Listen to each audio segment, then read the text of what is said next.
이런 말이 있습니다. 여자는 약하나 어머니는 강하다. 이런 말이 있어요.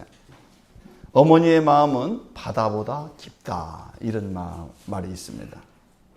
노자는 도덕경에서 부드러운 것이 강한 것을 이긴다. 이런 말도 했습니다.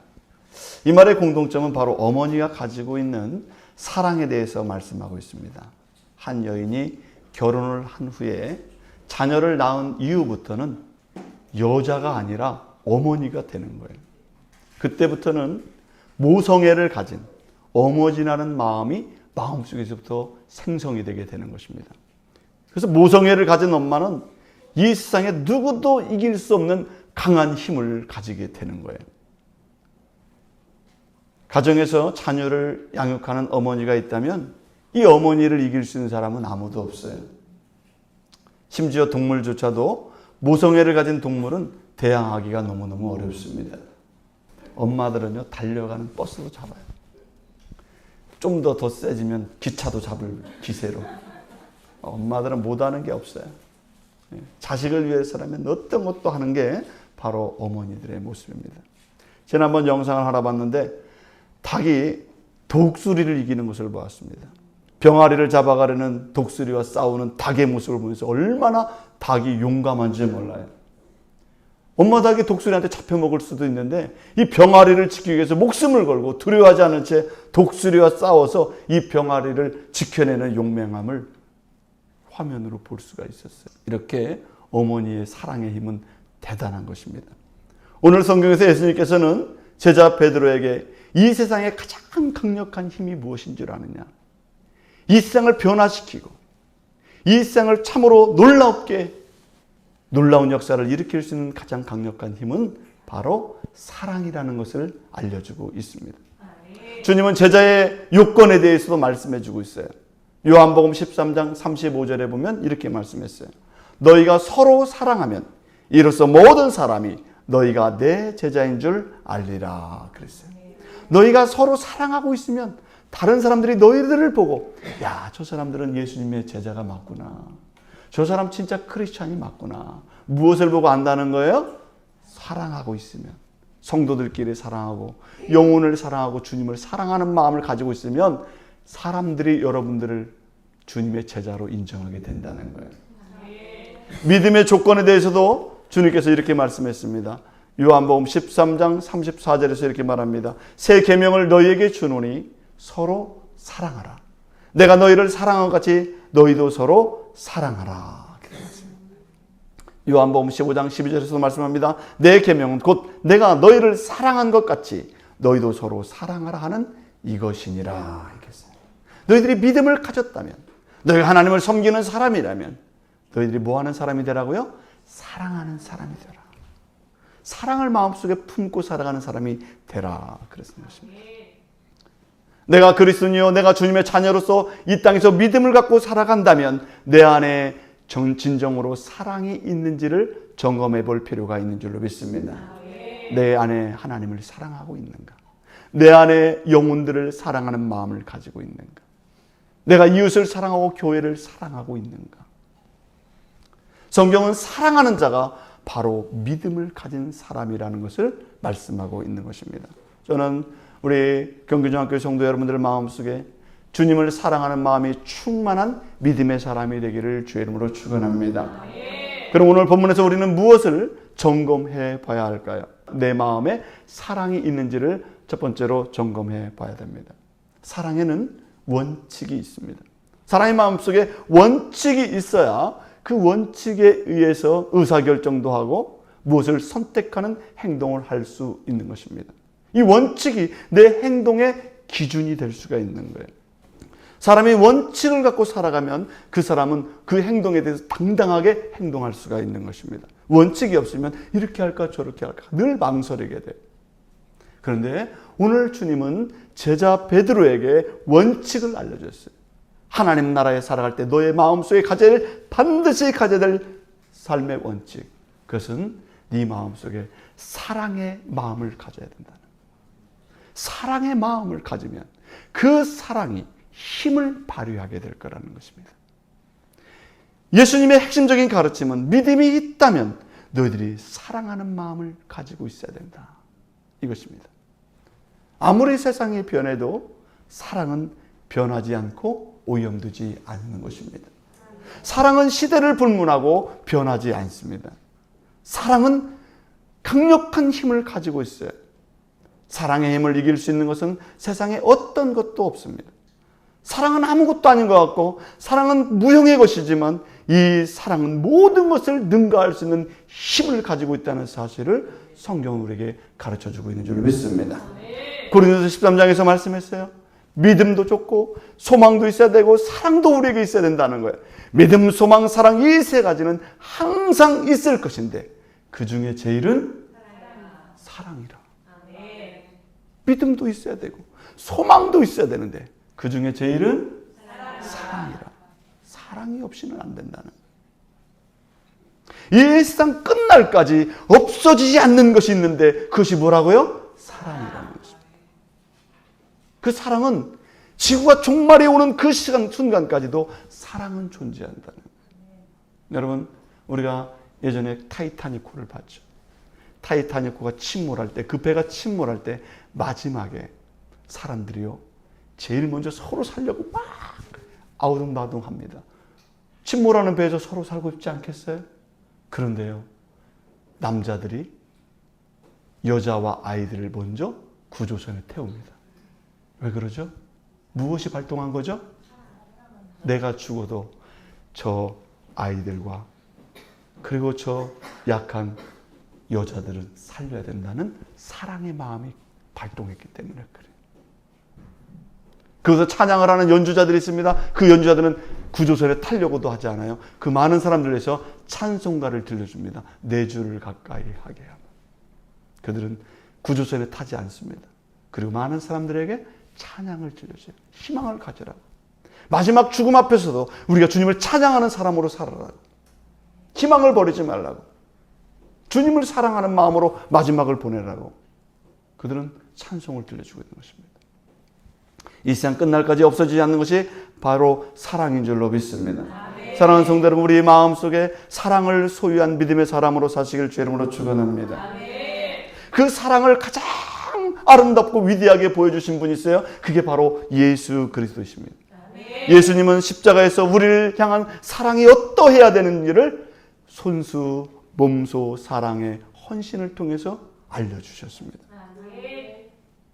예수님이 우리의 죄를 없애기 위해서, 우리의 죄를 대신해서 십자가에서 죽으셨습니다. 그 십자가에서 왜 죽으셨나요? 이유는 단 하나예요. 우리를 사랑했기 때문에 그렇습니다. 사랑해서 구원해야 되기 때문에. 요한일서 3장 16절에서는 분명하게 우리에게 말씀해 주고 있습니다. 그가 우리를 위하여 목숨을 버리셨으니. 예수님이 그냥 죽은 게 아니라네. 우리를 위해서 목숨을 버리셨다.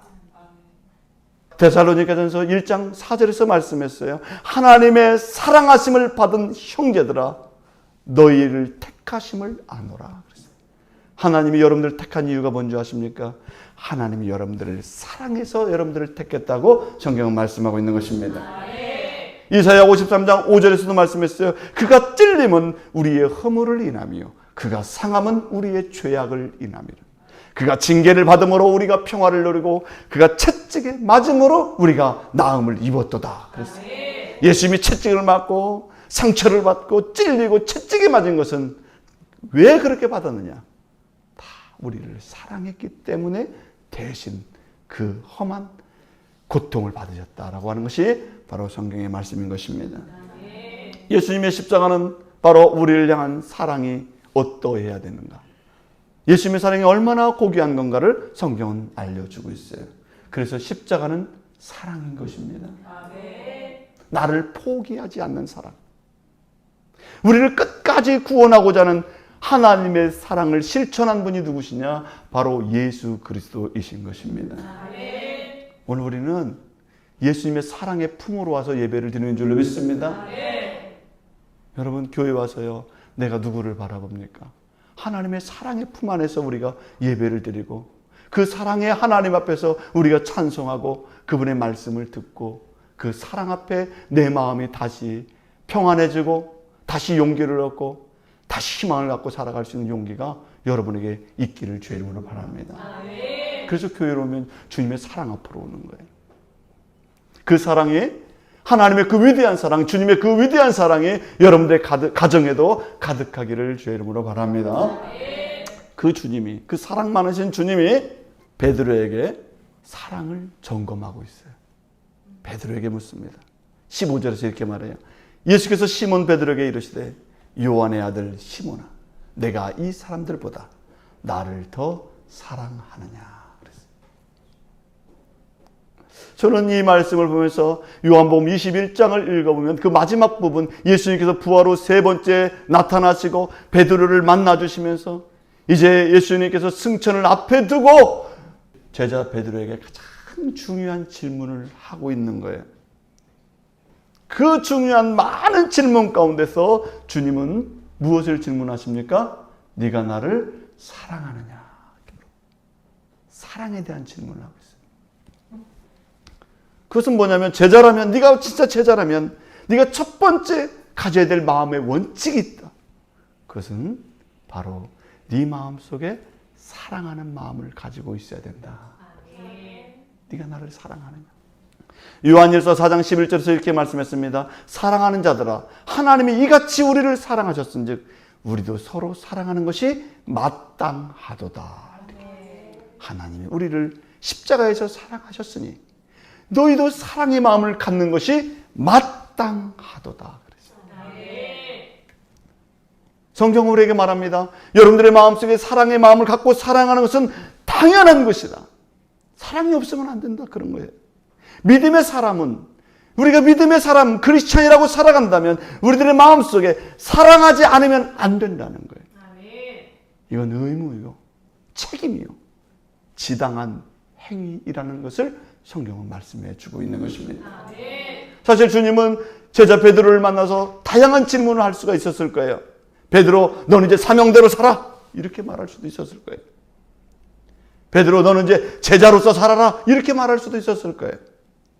제자, 너는 복음의 사도가 되어라, 이렇게 말할 수도 있었을 거예요. 그 수많은 질문이 있음에도 불구하고 주님은 부활한 후 마지막으로 베드로에게 나타나서 가장 신앙생활의 핵심적이고 본질적이고 원칙적인 원론적인 질문을 하고 있는 거예요. 네가 나를 사랑하느냐. 오늘 하나님께서도 우리를 향해서 질문하실 거예요. 이 예배를 통해서 네가 나를 사랑하고 있느냐. 사랑하고 있느냐. 하나님의 나라의 사역을 하기에 앞서서, 예배를 드리기 앞서서 네가 나를 사랑하고 있느냐. 네가 의욕을 가지고 있느냐. 네가 하나님을 향해서 의욕을 가지고 있느냐. 그 의욕보다 먼저 있어야 될 것은 네가 나를 사랑하는 것이다. 네 마음속에 하나님 나라의 열정을 가지고 있느냐. 그 열정보다 앞서서 가져야 될 것은 사랑이 네 안에 우선한 것이다. 네가 재능을 가지고 있느냐? 그 큰 재능을 하나님의 나라와 많은 사람들이 사용하기를 원하냐? 그 재능보다 더 중요한 것은 사랑이 있느냐, 그런 것이다. 능력보다 사랑이 주님 사역에 필요하다는 것입니다. 봉사하는 것보다 더 우선한 것이 바로 사랑하는 마음을 가지고 있어야 된다는 것을 주님은 말씀하고 있는 줄 믿습니다. 그러므로 우리 사랑하는 성도 여러분, 주님의 사랑을 우리 마음속에 소유하고 그 사랑을 깊이 느끼고 간직하고 살아가는 저와 여러분이 되기를 주의 이름으로 축원합니다. 사랑은 말이 아니라 행동이라는 것입니다. 요한일서 3장 18절에서는 이렇게 말씀합니다. 자녀들아, 우리가 말과 혀로만 사랑하지 말고 행함과 진실함으로 하자. 그랬어요. 성경은 말씀하셨어요. 사랑은 말로 하는 것이 아니다. 행함과 진실함으로 하자. 그래서 주님은 베드로에게 묻는 것입니다. 네가 나를 사랑하느냐? 네가 진실로, 네가 행함으로 나를 사랑하느냐? 이렇게 묻는 것입니다. 그래서 주님이 요구하신 사랑은 어떤 사랑일까요? 이 주님이 요구하신 사랑은 조건이 없는 아가페적인 사랑을 질문하고 있는 거예요. 네가 나에 대해서, 하나님에 대해서, 예수님의 그 십자가에 대해서 네가 나를 사랑하는데 너와 나 사이에 아무런 걸림돌이 없이, 조건 없이 나를 사랑하고 있느냐. 불순물 없이 네가 나를 사랑하고 있느냐. 여러분, 하나님을 정말 진정으로 불순물 없이 사랑하고 계십니까? 아니, 목소리가 이렇게 들어가고 있어요. 하나님을 사랑하십니까? 네, 하나님을 사랑해요. 하나님의 사랑 안에 불순물이 끼지 않기를 주의 이름으로 바랍니다. 여러분, 세상에요, 조건부적인 사랑은 너무나도 많습니다. 가식적인 사랑 너무나도 많습니다. 육체적인 사랑, 일상에 혼탁할 정도의, 친구 간의 우정 같은 사랑 너무나도 흔합니다. 세상의 흔한 사랑은 계산적인 사랑이에요. 조건적인 사랑이에요. 사리사욕에 이끌린 사랑, 일상의 산더미처럼 많이 넘쳐나고 있습니다. 그런 사랑이. 세상에 사랑이 없는 게 아니에요. 하나님이 원하는 사랑이 없는 거예요. 그 사람들이 이구동성으로 말합니다. 이 땅에 사랑이 없다. 이렇게 얘기해요. 일상에 수많은 사랑을 얘기하고 유행가 가사를 보면 사랑이 넘쳐나고 사람들마다 사랑하고 있는 것 같은데 사람들이 이 땅을 살아가면서 너무나 냉랭하고 차갑다고 얘기합니다. 이 땅에 사랑이 없다고 얘기해요. 그래서 사람들은 살아가면서 늘 쓸쓸하고 늘 혼자인 듯한 느낌을 갖고 살아가는 것입니다. 그 이유가 무엇일까요? 진정한 사랑을 만나보지 못했기 때문에 그런 것입니다. 진정한 사랑이라는 것은 조건 없이 나를 받아주고 나를 사랑해주는 사랑을 만나보지 못했기 때문에 외롭고 쓸쓸한 거예요. 우리 예수님께서는 우리에게 어떤 사랑을 보여주셨습니까? 아가페적인 조건 없는 사랑을 십자가에서 주신 줄로 믿습니다. 예수님이 우리에게 그 사랑, 세상에 존재하지 않는 그 아가페적인 조건 달지 않는 사랑을 우리에게 먼저, 우리가 죄인임에도 불구하고 십자가에서 우리를 사랑해 주셨어요. 믿음의 사람이라고 하는 것은 예수님의 그 사랑을 받아들이고 그 사랑을 맛본 사람이고 그 주님의 사랑을 아는 사람이 믿음의 사람인 것입니다. 여러분, 예수님은 지금도 우리를 사랑하고 계세요. 조건 없이 사랑하고 있는 줄로 믿습니다. 그 조건 없는 사랑을 받아들이시길 주의 이름으로 축원합니다. 이것이 바로 믿음의 사람인 거예요. 주님이 나를 조건 없이 사랑하셨은즉 나는 이제 조건 없는 마음으로 하나님을 사랑하기를 원합니다. 그게 바로 믿음의 사람인 것입니다. 오늘 우리 믿음의 사람들은 그래서 아가페적인 사랑을 배워야 되는 거예요. 조건 없는 사랑을 배우고 훈련해야 되는 것입니다. 왜요? 우리는 늘 조건 있는 사랑만 해왔어요. 당신이 나에게 뭐 해줬기 때문에 당신을 사랑하고, 당신이 잘해줬기 때문에 사랑하고, 당신이 뭐뭐 하기 때문에 나는 사랑하고, 이유가 다 붙어요. 그런데 주님의 사랑은 이유가 없는 줄로 믿습니다. 베푸는 사랑이에요. 헌신적인 사랑이에요. 희생적인 사랑인 것입니다. 이 사랑은 우리가 배워야 되는 것입니다. 우리가 배우고 그 주님의 아가페적인 사랑을 내 마음속에 소유했을 때 우리는 변화된 사람으로 이 땅에서 사랑의 마음 가득한 사람으로 살아갈 수 있게 되는 줄로 믿습니다. 저는 이 주님의 사랑의 마음을 생각하면서 찬양이 생각났어요. 이런 찬양이 있어요. 주님 마음 내게 주소서, 주님 마음 내게 주소서, 아버지 주님 마음 내게 주소서. 주님, 내 마음이 너무 강팍해져 있습니다. 내 마음이 너무나도 냉랭해져 있습니다. 차가워져 있습니다. 내 마음이 세상 것에 너무나 익숙해져 있습니다. 아버지의 사랑의 마음을 갖게 하여 주시옵소서. 나에게도 주님처럼 아가페적인 사랑을 가질 수 있도록 기도하고 또 그런 마음을 소유할 수 있도록 하나님 앞에 더 가까이 나갈 수 있기를 주의 이름으로 축원합니다. 주님 오늘 베드로에게 네가 나를 사랑하느냐 하면서 몇 번을 질문하시냐면은 3번을 질문하세요. 3번을 질문. 왜 3번을 질문하시느냐? 거기에는 두 번째로 5점 있던 믿음을 다시 세우기 위해서라는 것입니다. 예수님은 베드로에게 회복의 기회를 주고 있는 것입니다. 베드로는 사실 예수님이 십자가를 지실 때 큰 5점을 가진 과거의 모습이 있었어요. 여러분, 우리가 인생을 살면서 5점이 없는 사람이 어디 있겠습니까? 신앙적으로나 또 우리의 삶에서 5점 있는 우리의 과거들이 있어요. 완벽한 사람이 없어요. 하나님 우리에게 말씀하시잖아요. 모든 사람이 죄를 범하였으며 하나님의 영광에 이르지 못한다. 누구나 다 5점을 가지고 있습니다.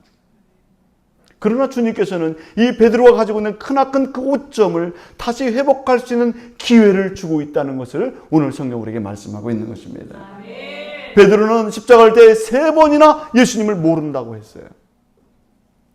예수님을 한 번 배신한 것이 아니에요. 3번이나 반복해서 주님을 모른다고 말했습니다. 성경은 베드로의 이 주님을 부인했던 이 배신적인 행위를 마태복음에도 기록해 놓고 있고 마가복음에도 기록해 놓고 있고 누가복음에도 기록하고 요한복음에도 기록하고 있고 사복음서 4군데에서 반복적으로 베드로의 배신한 사실은 분명한 사실이다라고 증언해 주고 있어요. 몇 번 증거해 주고 있다고요? 4번이나. 베드로는 분명히 주님을 3번이나 배신한 사람입니다. 명확하다는 거예요. 누가복음에서 말씀합니다. 누가복음 22장에서 베드로가 부인하여 이르되 이 여자여 내가 그를 알지 못하노라. 베드로가 그랬어요. 내가 그 예수님을 알지 못하노라. 그렇게 얘기했어요. 누가복음 22장 58절에서 이렇게 했습니다. 베드로가 이르되 이 사람아 나는 아니로다. 나는 아니야. 예수하고 전혀 모르는 사람이야. 이렇게 얘기했어요. 누가복음 22장 60절에서는 나는 내가 하는 말을 알지 못하노라. 나는 네가 예수님이 안다고 했지. 나는 네가 뭐 하는 얘기도 모르겠어. 나는 청문회에서 많이 나오는 얘기 같아요. 나는 그를 모른다. 나는 그 사람이 누구인지 모른다는 거예요. 베드로는 단순히 부인한 거 아니에요. 예수님의 제자인 것을 저주하고 예수님의 존재를 저주하여 말했다고 성경은 말하고 있어요. 마태복음 26장 74절에서는 더 구체적으로 얘기해 주고 있습니다. 베드로는 예수님을 저주하면서 말했다고 그랬어요. 자, 마태복음 26장 74절에서 이렇게 말합니다. 그가 저주하며 맹세하여 이르되 나는 그 사람을 알지 못하노라 하니 곧 닭이 울더라 라고 되어 있어요. 베드로가 마지막에는 어떻게 했다고요? 예수님을 저주하며 맹세했다. 그렇게 주님을 죽을지언정 버리지 않겠다. 나는 정말 믿음으로 잘 살겠다고 얘기하고 그러던 베드로가 3번을 부인하는데 마지막에는 주님을 저주하며 부인했다. 베드로는 철저하게 주님을 모른다고 부인했습니다. 그런데 성경 4복음서 중에 누가복음의 저자는 3번째 베드로가 주님을 부인할 때 모습을 더 정확하게 말해주고 있어요. 뭐라고 했냐면은 누가복음 22장 61절에서 이렇게 했어요. 주께서 돌이켜 베드로를 보시니 그랬어요. 3번째 베드로가 예수님을 저주하면서 부인했다고 그랬죠. 그런데 예수님이 다 고개를 돌려서 누구를 봤다고요? 베드로를 봤다. 베드로의 눈과 예수님의 눈이 마주쳐 버렸어요. 주께서 돌이켜 베드로를 보시니 베드로가 주의 말씀 곧 오늘 닭이 울기 전에 내가 3번 나를 부인하리라 하심이 생각나서 밖에 나가서 심히 통곡하니라. 베드로가 예수님과 눈이 마주쳤을 때 얼마나 놀랐을까요? 베드로가 예수님과 눈이 마주쳤을 때 얼마나 수치스러웠을까요? 주님과 눈이 마주친 후 베드로의 마음은 너무나 고통스러웠다는 것입니다. 자기 자신에 대해서, 주님을 끝까지 사랑하지 못하는 자기 자신에 대해서 자책감이 들고 숨조차 쉬지 못할 만큼 부끄럽고 숨고 싶어서 밖에 나가서 통곡하며 엉엉 울게 되었다. 그렇게 성경에서 말씀하고 있는 거예요. 베드로의 마음속에 이 사건 이후에 어떤 마음이 들었겠습니까? 나는 예수님을 배신한 사람이야. 나는 신뢰할 수 없는 사람이야. 나는 주님을 3번이나 부인한 사람이야. 자신 속에 배신자 프레임에 갇혀서 그의 마음은 어두운 그림자 속에서 그 가슴이 먹먹한 채 아무것도 할 수 없는 자기 자신의 모습을 볼 수가 있었을 거예요. 나는 내 자신을 신뢰할 수가 없구나. 주님 앞에 신뢰받을 수 없는 사람이구나. 나 자신도 나를 믿을 수가 없어. 이렇게 생각하지 않았겠어요? 베드로는 이렇게 생각했을 거예요. 내가 이런 이력서를 가지고, 내가 이런 잘못된 과거의 그 이력을 가지고 어떻게 주님의 사역을 할 수 있을까? 내가 어디 가서 내가 믿음의 사람이라고 말할 수 있겠는가? 내가 주님을 그렇게나 배신하고 저주하고, 주님과 그 눈이 마주쳤을 때 내가 너무 부끄러워서 눈을 뜰 수가 없고 밖에 나가 통곡했던 내가 어디 가서 내가 믿음의 사람이라고 얘기할 수 있을까? 베드로의 마음은 여전히 그 마음이 여전히 마음속에 있었어요. 그런 베드로에게 주님이 오늘 찾아오신 줄로 믿습니다. 주님이 찾아오세요. 여러분 생각해 보세요. 여러분 3번 배신한 사람 만나고 싶어요? 안 만나고 싶어요? 안 만나고 싶어요. 다시 한번. 여러분 3번 배신한 사람 만나고 싶어요? 안 만나고 싶어요? 안 만나고 싶어요. 안 만나고 싶어요. 우리는. 근데 주님은 어떻게 했다고요? 또 찾아오셨어요. 또 찾아오셨어요. 베드로를 찾아오셨어요. 왜 찾아오셨을까요? 혼내주려고요? 베드로의 마음속 양심 깊은 곳에 나는 배신자고, 나는 믿음의 사람이 될 수가 없고, 나는 주님의 사역을 할 수 없는 그런 부족한 존재야 라고 하는 것이 올무가 꽉 붙들고 있는 거예요. 베드로의 마음. 주님은 그 베드로의 약해진 믿음, 자기 자신에 대한 그 배신자 프레임에 갇혀있는 그 마음의 올무를 주님이 풀어주길 원하는 줄로 믿습니다. 주님은 그걸 풀어주길 원하시는 거예요. 베드로야, 네 마음속에 주님에 대해서 네 자신에 대해 자책하고 있는 것, 주님은 그것을 풀어주기 위해서 오늘 질문하고 있는 거예요. 베드로야, 네가 나를 사랑하느냐? 주님, 내가 주님을 사랑하는 것을 주심이 아시지 않습니까? 그런 거예요. 오늘 주님은 우리를 향해서도 마찬가지입니다. 우리 주님은 우리가 우리의 잘못과 오류를 겪고 있는 우리의 잘못된 그 신앙의 모습을 다시 돌이켜서 하나님께서 그 과거의 올무를 다 벗겨주시고 다시 우리를 믿음의 사람으로 세워주시기 위해서 부활의 주님이 찾아오신다는 사실을 믿으시기 바랍니다. 그게 바로 사랑의 주님이세요. 용서하시는 주님, 사랑의 주님. 그 주님은 우리를 질책하기 위해서 오시는 것이 아니라 우리의 마음을 다시 세워주시기 위해서 찾아오신다는 사실을 꼭 믿으시기 바랍니다. 그리고 마지막으로 주님은 사랑으로 사명을 감당할 것을 베드로에게 당부하고 있다는 거예요. 베드로야, 사명은 네 힘으로 하는 게 아니야. 네 능력으로 하는 게 아니야. 이 사명은 어떻게 감당해야 된다고요? 사랑의 힘으로 감당해야 되는 것이야. 주님이 너를 사랑하셨던 것처럼 네 안에도 사랑이 있어야 사명을 감당하는 것이다 라는 것을 알려주고 있는 거예요. 여러분, 사랑 없이 사역을 하면요 안 되는 것입니다. 사랑 없이 사역을 하면요 그것은 사역이 아니라 노역일 뿐이에요. 여러분들이 주님을 사랑한다면 이제부터 몸된 교회를 통해서 주님을 사랑하는 마음으로 주님을 향해서 사역할 수 있기를 주의 이름으로 바랍니다. 그리스도인들은 교회를 사랑하며 주님의 사명을 감당해야 될 줄로 믿습니다. 왜냐하면 교회는 주님의 몸이기 때문에 그렇습니다. 주님을 사랑하는 마음이 있다면 교회를 통해서 봉사하고 헌신하는 그 주님에 대한 사랑의 마음을, 여러분들의 그 사랑하는 그 믿음의 모습을 교회의 사역을 통해서 주님의 사랑하는 마음을 표현할 수 있는 믿음의 사람이 되기를 주의 이름으로 축원합니다. 주님은 사랑한다고 고백하는 베드로에게 세 가지를 당부하고 있어요. 첫 번째, 내 어린 양을 먹이라. 이렇게 했어요. 한번 따라서 하겠습니다. 내 어린 양을 먹이라. 내 어린 양을 먹이라 그랬어요. 15절에서 내 어린 양을 먹이라 그랬어요. 이 어린 양이래요. 여기서 이 어린 양이라는 것은 헬라어로 아르니아, 영어로 램브예요. 어린 양이라는 거예요. 어린 양을 먹이라. 양들 중에서도 큰 양이 있고요, 작은 어린 양이 있어요.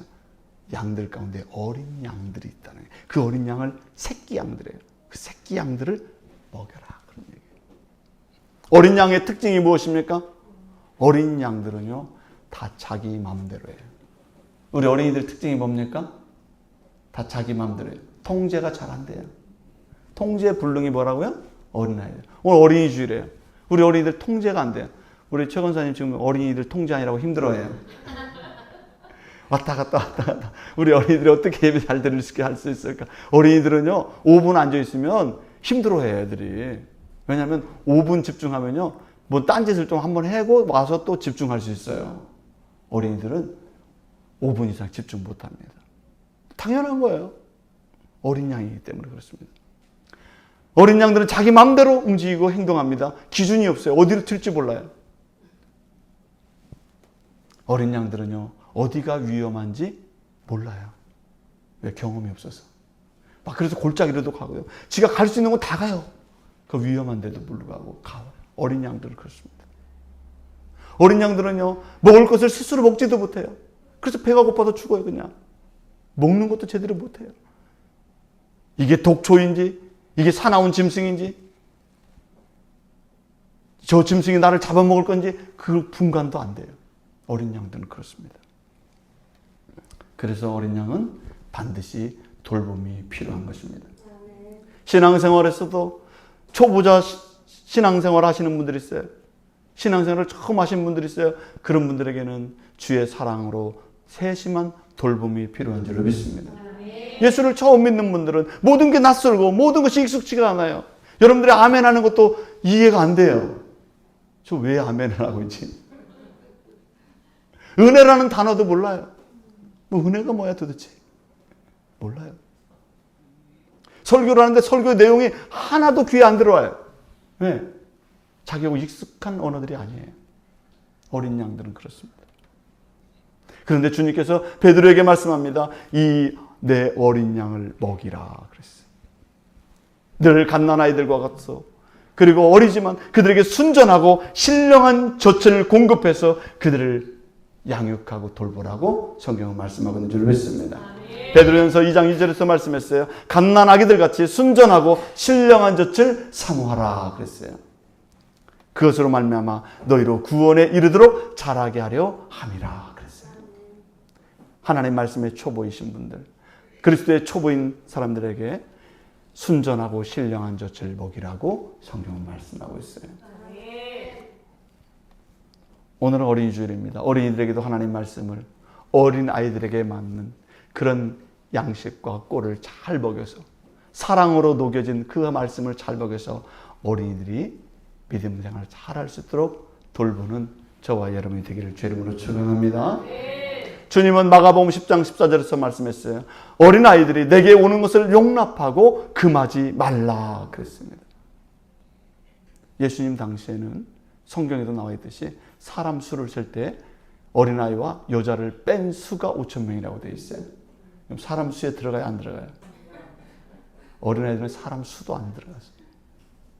그만큼 어린아이들은 어디 공동체 모임에 항상 저리 가!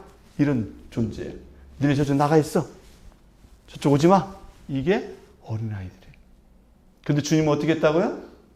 어린아이들이 내게 오는 것을 용납하고 금하지 말라. 천국은 어린아이와 같은 자들의 것이니라. 사랑하는 성도 여러분, 그래서 교회에서는, 기독교에서는 그래서 어린아이들을 돌보고 어린이들을 사랑하고 어린이들을 믿음으로 잘 교육하게 되는 줄로 믿습니다. 그 아이들에게 순전한 하나님의 말씀의 꼴을 먹여서 믿음으로 잘 성장할 수 있도록 돌보는 것이 바로 우리 교회에서 또 해야 될 일인 것입니다. 오늘 주님은 베드로에게 말씀했어요. 내 어린 양을 먹이라. 두 번째는 이 양들 가운데는 성장시켜야 하는 양들이 있다는 것입니다. 주님은 말씀했어요. 내 양을, 네가 나를 사랑하느냐? 내 양을 치라. 이렇게 말씀했어요. 양들 가운데는 어린아이의 과정을 거쳐서 성숙해져가는 양들이 있습니다. 그러나 믿음이 연약한 양이지만은 믿음이 강해져야 하는 양들이 있는 거예요. 에스겔서 34장 2절에서 6절에 있는 말씀에 보면 이렇게 되어 있습니다. 자기만 먹는 이스라엘 목자들은 화 있을진저 목자들의 양떼를 먹이는 것이 마땅치 아니하냐.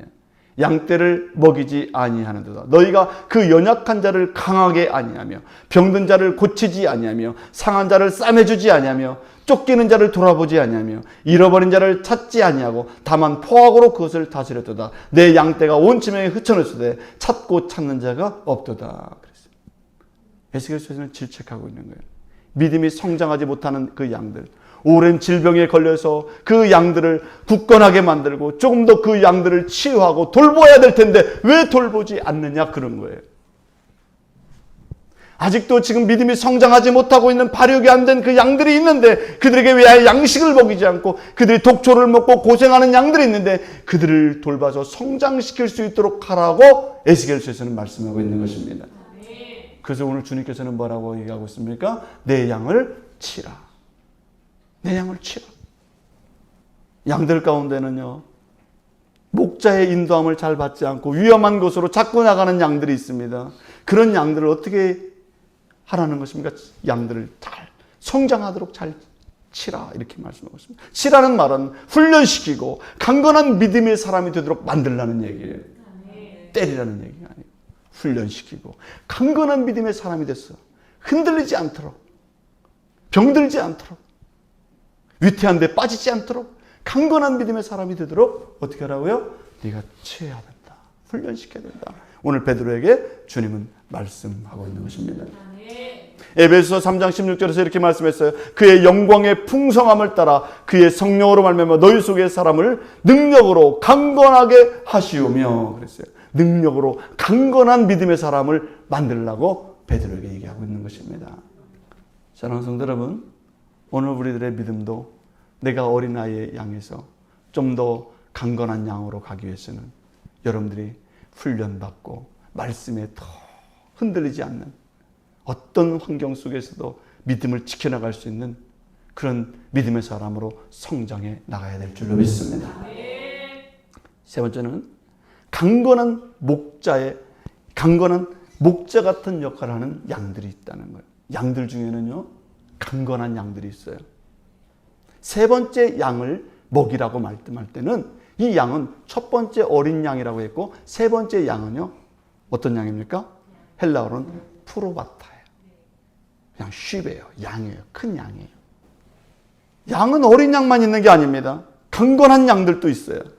이런 양들은 이미 성장했고 성숙한 양들입니다. 그런 양들은요, 양들 무리에서도요, 앞에서 다 인도해 가요. 그런 양들이 있습니다.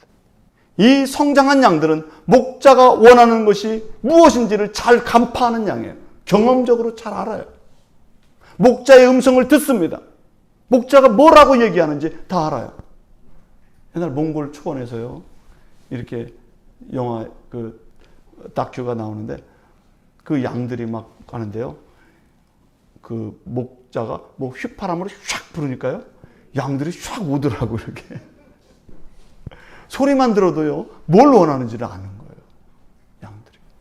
이 성숙한 양들은요, 하나를 알려주면은요, 열을 알아듣는 양들이에요. 주님이 내 양들을 먹여라, 이렇게 말씀하셨어요. 먹이기 위해서 어떤 양식을 먹여야 될까요? 좋은 꼴을 먹여라. 좋은 꼴.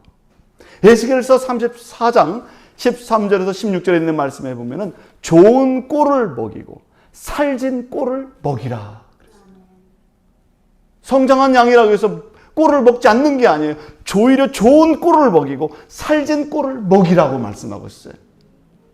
에스겔서 34장 13절에서 16절에 보면 이렇게 되어 있습니다. 내가 이스라엘 산 위에와 시냇가에와 그 땅 모든 거주자에게 먹이 되 좋은 꼴을 먹이고 그 우리를 이스라엘 높은 산에 두리니 그것들이 그곳에 있는 좋은 우리에 누워 있으며 이스라엘 산에서 살진 꼴을 먹으리라. 좋은 꼴을 먹이고 살진 꼴을 먹여라. 이렇게 말씀하고 있어요. 좋은 꼴이 무슨 꼴일까요? 좋은 꼴은요, 다른 게 없어요. 오직 하나님의 말씀을 먹이라는 거예요. 하나님의 말씀을 먹이라는 것입니다. 하나님의 말씀을 잘 먹여야 건강할 수 있다는 것입니다. 영적으로 건강할 수 있어요. 하나님의 말씀을 잘 먹이면 영적으로 질병에 걸리지 않을 줄로 믿습니다. 하나님의 말씀에 좋은 꼴을 먹게 되면 나쁜 사탄의 계략에 걸려들지 않을 줄로 믿습니다. 이 성경의 말씀은 내 영혼을 보호하고 믿음을 강건하게 하고 하나님의 나라를 올바르게 세울 수 있는 강건한 믿음의 양들이 될 줄로 믿습니다. 오늘 주님을 3번이나 부인했던 베드로에게 주님은 찾아오셨어요. 아가페적인 사랑으로, 조건 없는 사랑으로 찾아오셨습니다. 그러면서 너는 주님의 제자로서 사랑을 가지고 사역하는 자가 되라는 거예요. 사랑 없는 사역이 아니에요. 교회만 부풀리는 그런 사역이 아니에요. 양들만 모으는 사역이 아니에요. 뭐 하는 사역이라고요? 사랑을 가진 주님의 사랑의 사역을 하라는 거예요. 영혼을 사랑하고 교회를 사랑하고 이웃을 사랑하는 마음으로 우리가 하나님 나라를 위해서 사역해야 될 줄 믿습니다. 사랑으로 믿음 생활하고 사랑의 눈으로 성도들을 보고 사랑의 마음으로 가정을 꾸며나가고 주님을 사랑하듯 교회를 사랑하면서 주님 나라를 세워가는 믿음의 사람이 되기를 주의 이름으로 축원합니다. 기도하겠습니다.